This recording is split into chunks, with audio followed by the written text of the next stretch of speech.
Assalamualaikum warahmatullahi wabarakatuh. Jumpa lagi dalam penjelasan tema kita, yaitu hukum ekonomi syariah di pasar modal. Baik, langsung saja kita menuju ke slide. Sebelumnya jangan lupa subscribe ya, untuk mendapatkan pemberitahuan materi-materi yang saya buat dalam mata kuliah kita. Pembahasan kali ini tentang hukum ekonomi syariah di pasar modal.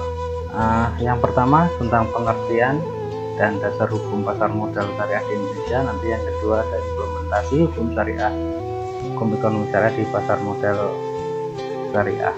Langsung saja kita di pengertian pasar modal. Pasar modal sesuai dengan Undang-Undang Nomor 8 Tahun 95 tentang pasar modal (UUPM) adalah kegiatan yang bersangkutan dengan penawaran umum dan perdagangan efek perusahaan publik yang berkaitan dengan efek yang diterbitkannya, serta lembaga dan profesi yang berkaitan dengan efek. Pengertian pasar modal syariah. Pasar modal syariah dapat diartikan sebagai kegiatan dalam pasar modal sebagaimana yang diatur dalam UUPM, Undang-Undang Pasar Modal, yang tidak bertentangan dengan syariah. Oleh karena itu, pasar modal syariah bukanlah suatu sistem yang terpisah dari sistem pasar modal secara keseluruhan.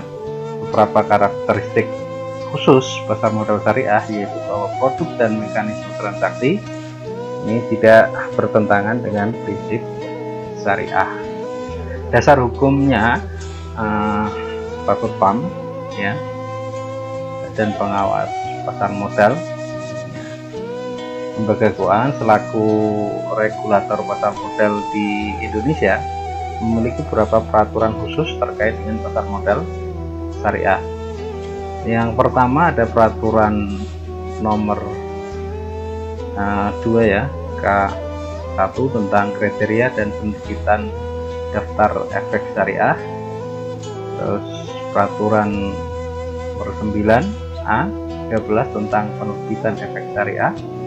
Terus ada tentang yang 14-nya adalah tentang akad-akad yang digunakan dalam penerbitan efek syariah. Nah, ini yang terpenting kita ketahui, yaitu pendapat ulama dan pakar ekonomi Islam tentang perdagangan saham. Kegiatan pasar modal bertujuan untuk mempercepat proses perluasan partisipasi masyarakat dalam kepemilikan saham perusahaan, pemerataan pendapatan masyarakat melalui perantara pemilikan saham, dan untuk lebih menggairahkan peran serta masyarakat dalam mobilisasi dana agar digunakan secara produktif. Namun terdapat beberapa kegiatan di pasar modal dan perdagangan saham yang seringkali menjadi perdebatan terkait isu aspek kesyariahan baik oleh ulama, akademisi maupun pelaku pasar. Nah, kita mulai bahas ini pendapat ulama dan pakar ekonomi Islam tentang perdagangan saham. Ini ada dua pendapat. Yang pertama pendapat yang mengharamkan perdagangan saham ya. Pengharaman saham merupakan pendapat dari Taqiyuddin An-Nabhani dan Abduh. Nah, para ahli ini mengembalikan permasalahan tidak diperbolehkannya jual beli saham kepada sejumlah ide pemikiran sebagai berikut. Yang pertama, ini pendapat yang mengharapkan hasil penjualan saham adalah taksiran, bukan merupakan modal pada waktu pendirian perusahaan. Yang kedua, saham adalah bagian dari keberadaan perusahaan, bukan bagian dari modal seperti obligasi dengan nilai aset perusahaan. Yang ketiga, nilai saham tidak mempunyai kesamaan dari tahun ke tahun. Oleh karena itu, saham bukanlah merupakan modal yang dibayarkan ketika pendirian perusahaan, melainkan merupakan modal perusahaan penjualan. Yang keempat, asimetrik informasi, atau dalam terminologi prinsip jual beli disebut dengan istilah al-jahalah. Artinya seorang pembeli saham tidak mengetahui informasi mengenai spesifikasi barang dagangan yang diperjualbelikan dalam saham. Yang syarat utama dari konsep jual beli, seorang pembeli harus mengetahui secara mendetail mengenai barang beliannya atau objek. Untuk itu mekanisme syariah menetapkan larangan jual beli hurur atau majhul. Yang kelima, transaksi jual beli saham dianggap batal secara hukum karena dalam transaksi tersebut tidak mengimplementasikan prinsip syaraf. Jual beli saham berarti jual beli uang dan barang. Maka prinsip takobut dan tamatul harus diaplikasikan. Takobut ini adalah salah satu syarat dalam transaksi jual beli yang menegaskan bahwa si pembeli menerima barang yang dibeli sesuai dengan definisi hukum di tempat dan sesudah kesepakatan transaksi. Sedangkan tamatul adalah salah satu syarat dalam transaksi jual beli yang menegaskan bahwa sistem kesamaan nilai dalam transaksi tukar menukar atau jual beli barang. Sedangkan dalam konsep jual beli saham, kedua prinsip tersebut tidak dikenal. Yang keenam, apabila perusahaan penerbit saham tersebut mempunyai hutang, artinya saham mempresentasikan bagian dari hutang tersebut. Dengan begitu, jual beli saham tidak diperkenankan, mengingat bahwa dalam hal tersebut dapat dikategorikan sebagai konsep jual beli hutang yang dilarang oleh nas syariah. Bagaimana hadis Nabi melarang jual beli hutang. Nah, sedangkan pendapat yang kedua atau pendapat yang memperbolehkan perdagangan saham, kelompok sarjana fikih yang memperbolehkan jual beli saham mengembalikan istihad mereka kepada sebuah bentuk transaksi suf'ah dan masalah ghanimah yang banyak termaktub dalam manuskrip fikih Islam. Beberapa indikasi diperbolehkannya jual beli saham dapat dirujuk dari pendapat-pendapat yang dikemukakan oleh Imam Nawawi berkenaan dengan jual beli saham kepemilikan properti. Salah satunya adalah Syekh Yusuf Al-Qaradawi yang mengemukakan bahwa syarat perbolehkannya perdagangan saham yaitu jika perusahaan itu tidak beroperasi dalam hal-hal yang terlarang seperti menghasilkan dan menjual minuman keras dan tidak melakukan transaksi menggunakan bunga riba baik menyimpan maupun meminjam.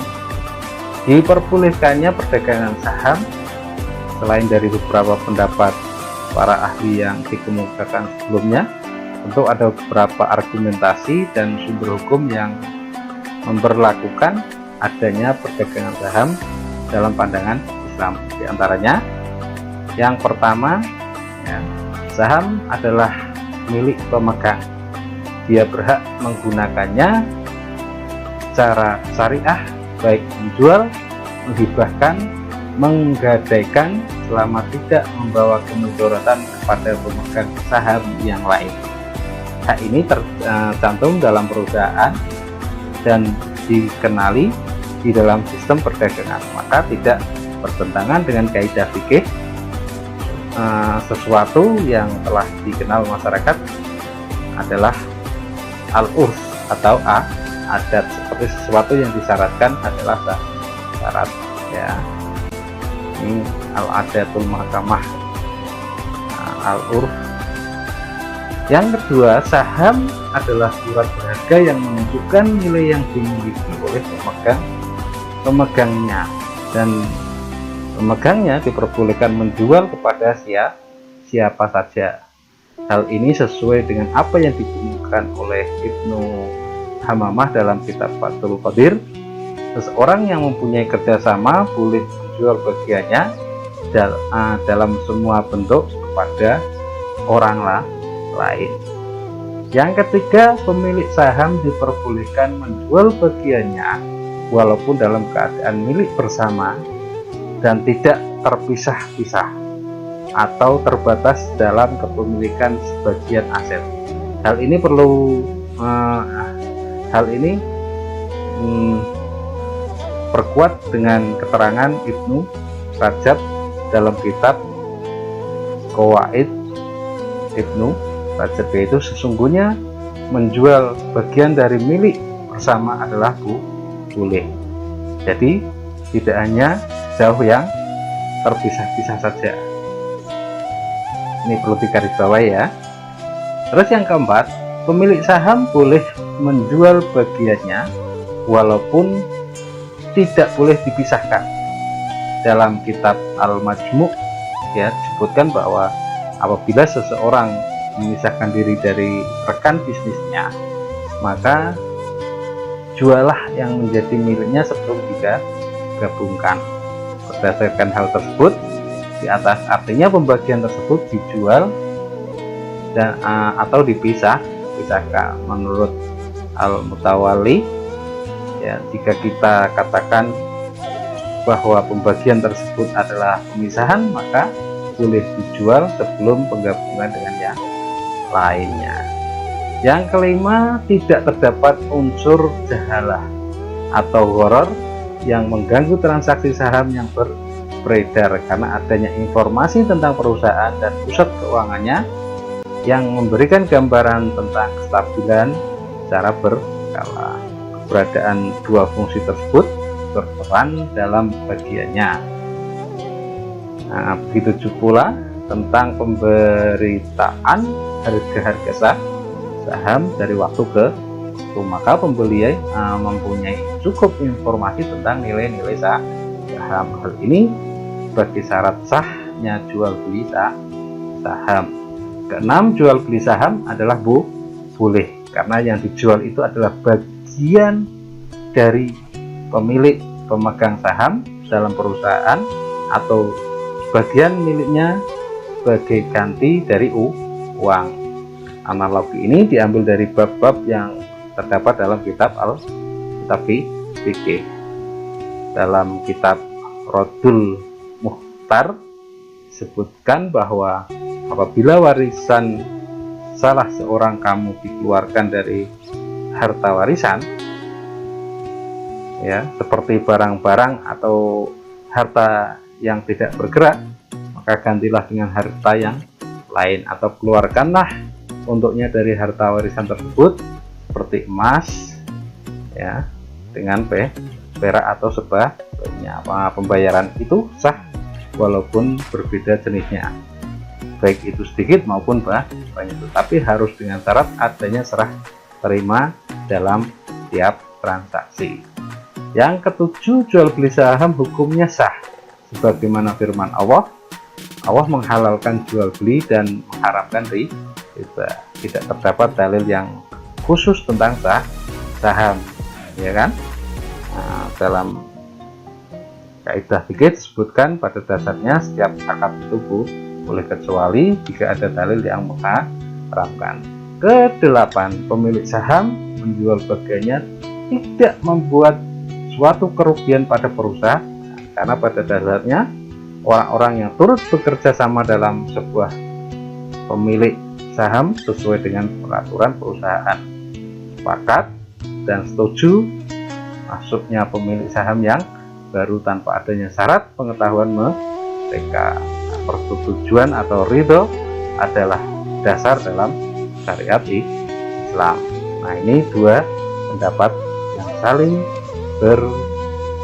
bertentangan.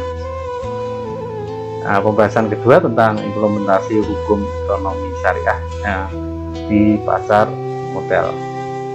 Setelah kita sebutkan pendapat-pendapat ulama baik yang mengharamkan maupun yang memperbolehkan, perdagangan saham, maka syarat-syarat yang harus dipenuhi oleh perusahaan dan saham-saham tersebut tentunya perdagangan saham tidak bertentangan dengan hukum Islam selama perusahaan atau emiten tidak beroperasi dalam hal-hal yang terlarang seperti menghasilkan, menjual minuman keras, dan tidak melakukan transaksi menggunakan riba baik dalam penyimpanan maupun meminjam, yang kesemuanya adalah terpenuhinya etika ekonomi Islam dan akad transaksi syariah. Kita lanjut. Nah, ada 6 fatwa MUI yang berkaitan dengan industri pasar modal tersebut, antara lain ada fatwa tentang jual beli saham ini tahun 2000 nomor 5 ya, ada nomor 20 tahun 2000, pedoman pelaksanaan investasi untuk reksadana syariah. Terus fatwa nomor 32 tahun 2002 tentang obligasi syariah, nomor 33-nya tentang obligasi syariah mudharabah, nomor 40 tahun 2003 tentang pasar modal dan pedoman umum penerapan prinsip syariah di bidang pasar modal, dan yang keenam fatwa nomor 41 tahun 2004 tentang obligasi syariah ijarah. Nah, sekarang kita melihat mekanisme harga dalam pasar modal syariah yang sehat. Itu paling tidak harus berporos pada pencerminan sejumlah nilai-nilai berikut. Yang pertama ada konsep antarodin, ya, artinya harga saham benar-benar mencerminkan harga equilibrium atau keseimbangan yang dihasilkan dari proses titik temu antara penawaran dan permintaan yang wajar, ya. Terus yang kedua itu ada prinsip pelarangan ihtikar atau penimbunan atau monopoli, yaitu melakukan pembelian secara besar-besaran suatu efek agar dapat mempengaruhi secara signifikan terjadinya perubahan harga, ya, itu tidak boleh. Yang ketiga, ya, konsep Islam yang menegaskan pelarangan intervensi pemerintah dalam menentukan harga pasar atas barang tertentu. Nah, jika dilihat dari kacamata Islam, perkembangan harga juga didasarkan atas hukum supply and demand, yaitu semakin banyak permintaan maka semakin tinggi harga suatu komoditi.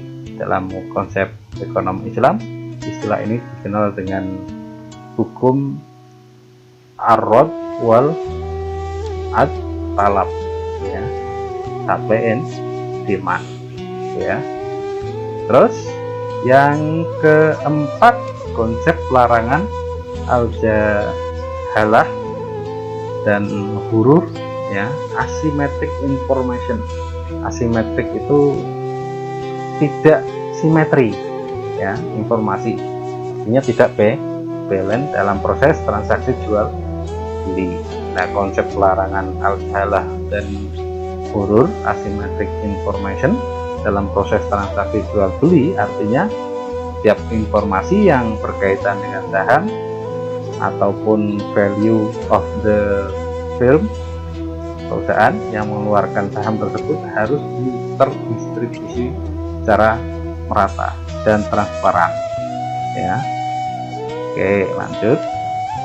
Nah, implementasi hukum ekonomi syariah di pasar modal, ya, pasar modal syariah, efek syariah yang telah diterbitkan di pasar modal itu meliputi ada saham syariah, sukuk, terus ada unit penyertaan dari reksadana syariah, dan materi sudah saya unggah yang dari situs OJK, jangan bisa baca. Sekarang ada prinsip ekonomi Islam dalam perdagangan saham. Tentunya ini menjadi penting, ya. Yang pertama ada kebebasan untuk melakukan kontrak, kebebasan dari riba, kebebasan dari koror, kebebasan dari spekulasi, kebebasan untuk bertransaksi dengan harga wajar. Yang keenam, persamaan hak memadai dan akurasi informasi. Oke, cukup ya penjelasan. Sebenarnya masih panjang, kami saya singkat saja agar videonya tidak terlalu panjang, nanti bisa didiskusikan di e-learning kita. Saya tutup. Jangan lupa silahkan bisa follow Instagram saya untuk mengirim tugas UTS-nya ya. Saya cukupkan. Bila taufiq wal hidayah. Assalamualaikum warahmatullahi wabarakatuh.